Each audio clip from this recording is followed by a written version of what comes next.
మహారాష్ట్ర అమరావతిలోని ఆసుపత్రిలో అగ్ని ప్రమాదం జరిగింది. నవజాత శిశువుల కేర్ యూనిట్ లో మంటలు చెలరేగాయి. ఈ ప్రమాదంలో 3 నవజాత శిశువులు సజీవ దహనమయ్యారు. మరో 6గురికి తీవ్ర గాయాలయ్యాయి. ప్రమాద సమయంలో వార్డులో 39 మంది శిశువులున్నారు. 36 మందిని వైద్య సిబ్బంది రక్షించారు.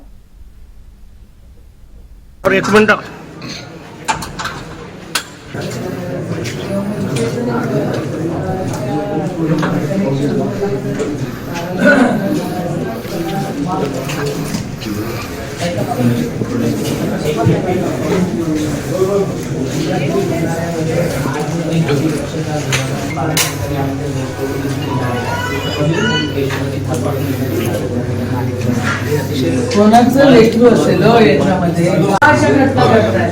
अतिशय दुर्दैवी घटना आहे, याचा निषेधच आहे आणि जे कोणी दोषी असेल त्याच्यावर